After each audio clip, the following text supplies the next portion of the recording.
38 साल के बूढ़े शेर ने सुबह सुबह कर दिया संन्यास का ऐलान। पूरा क्रिकेट जगत हैरान। रोहित का सबसे करीबी था यह खिलाड़ी। जिस खिलाड़ी ने कर दिया संन्यास का ऐलान वही था 2013 में चैंपियंस ट्रॉफी जिताने के पीछे सबसे बड़ा लड़ैया। लेकिन फिर भी ना मिला क्रेडिट, न टीम इंडिया ने दिया साथ, न पत्नी का मिला साथ। आखिरकार टूट कर बिखर चुका था यह खिलाड़ी। लंबे समय से टीम इंडिया से बाहर होने के चलते बेबस लाचार हो गया था। पत्नी से इंतकाम की आग में भड़क रहा था तो दूसरी तरफ मोहम्मद शमी से भी बुरा हाल हो चुका था। कई रातें तो शराब पीकर गुजारनी पड़ी, लेकिन आखिरकार थक हार कर इस खिलाड़ी ने कर दिया संन्यास का ऐलान। इस खिलाड़ी ने ही रोहित शर्मा को ओपनिंग में रन बरसाने सिखाए थे। इस खिलाड़ी के साथ ही रोहित शर्मा की सबसे धुआंधार ओपनिंग पारी देखने को मिली। इस खिलाड़ी के बदौलत ही आज रोहित शर्मा दुनिया के सबसे बड़े ओपनिंग बल्लेबाज बन गए। लेकिन इस खिलाड़ी को कभी उस तरीके से मौका नहीं दिया गया जैसे विराट कोहली, जैसे रोहित शर्मा और महेंद्र सिंह धोनी को एक के बाद एक दिया गया। इस खिलाड़ी के साथ नाइंसाफी की सारी हदें पार हो गई और आखिरकार 38 साल की उम्र में विस्फोटक बल्लेबाज ने संन्यास का ऐलान कर दिया।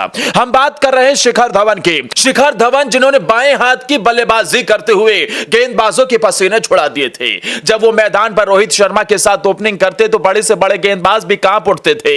याद आ जाती थी वीरेंद्र सहवाग और गौतम गंभीर की जोड़ी। लेकिन यहां पर रोहित शर्मा एक मोर्चा संभालते थे तो दूसरे से शिखर धवन रन बरसाते थे।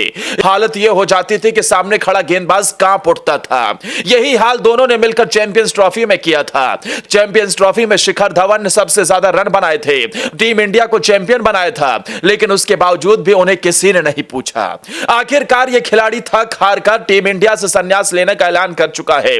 भले ही इसकी उम्र के आसपास रोहित शर्मा क्यों ना हो, भले ही सूर्य कुमार यादव भी इसके आसपास क्यों ना मंडराते हो, भले ही विराट कोहली की उम्र भी करीब 38 साल के करीब क्यों ना हो, लेकिन उसके बावजूद भी शिखर धवन को लगातार टीम इंडिया से बाहर रखा गया, जिसके चलते इस धुआंधार खिलाड़ी ने संन्यास का ऐलान कर दिया। शिखर धवन के साथ कभी परफॉर्मेंस की दिक्कत नहीं थी, शिखर धवन के बल्ले में कभी जंग भी नहीं लगी थी, लेकिन उसके बावजूद टीम इंडिया में नए युवा खिलाड़ियों को मौका देने के चलते शिखर धवन पर ही सारी गाज गिर गई। शिखर धवन की फिटनेस जरूर चिंता की बात थी, लेकिन उसके बाद टीम इंडिया में जब से शुभमन गिल को खिलाया गया, रोहित शर्मा और शुभमन गिल ही भारतीय टीम के फुल टाइम ओपनर बन गए, जिसके चलते शिखर धवन कभी टीम इंडिया में फिर वापसी ही नहीं कर पाए। एक वक्त शिखर धवन के सामने ऐसा था जब वो पूरी तरीके से टूट चुके थे। मोहम्मद शमी से भी बुरा हाल हो चुका था। इंस्टाग्राम की स्टोरीज पर अपने बेटे जोरावर से मिलने की गुहार लगाते थे। उनकी पत्नी उन्हें इस उम्र में छोड़कर विदेश भाग गई, बेटा भी साथ ले गई, बेटियां भी उनके साथ नहीं रहती। एक एक मिनट अपने बेटे को देखने के लिए शिखर धवन तरस गए,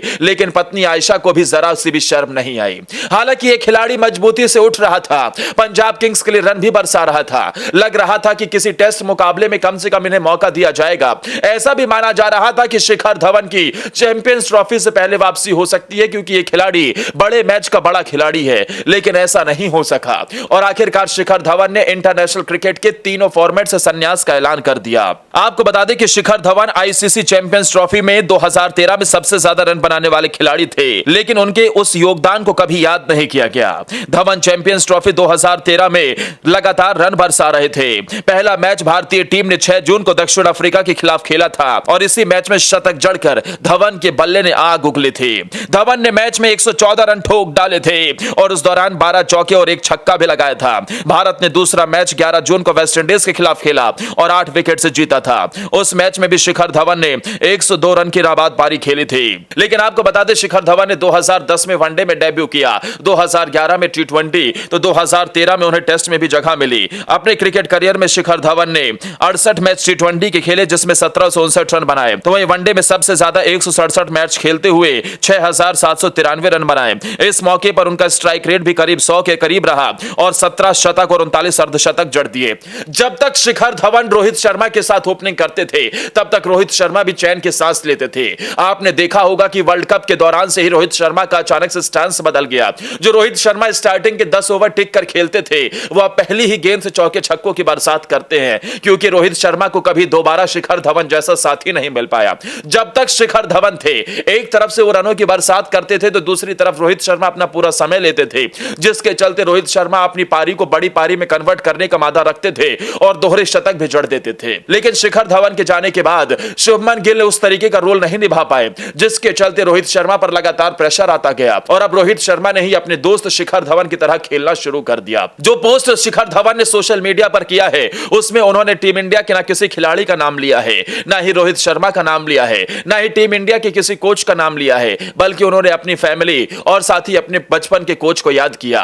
उन्होंने कहा कि मैं बहुत भावुक हूं, अब यहां से आगे की दुनिया दिखती है और पीछे बहुत सारी पुरानी यादें दिखती हैं, लेकिन मैं तीनों फॉर्मेट से क्रिकेट के संन्यास का ऐलान कर रहा हूं। और उसी के चलते शिखर धवन मानो ऐसा लग रहा था कि पूरी तरीके से टूट गए हैं। शिखर धवन के साथ दोस्तों क्या नाइंसाफी हुई है? क्या आपको भी लगता है शिखर धवन को लगातार टीम इंडिया में मौके दिए जाने चाहिए थे? क्या विराट कोहली के फ्लॉप होने के बाद जैसे उन्हें टीम में खिलाया गया, क्या उसी तरीके से शिखर धवन को भी खिलाना चाहिए था? कमेंट कर अपनी राय जरूर बताएं और इस वीडियो को ज्यादा से ज्यादा शेयर भी करें।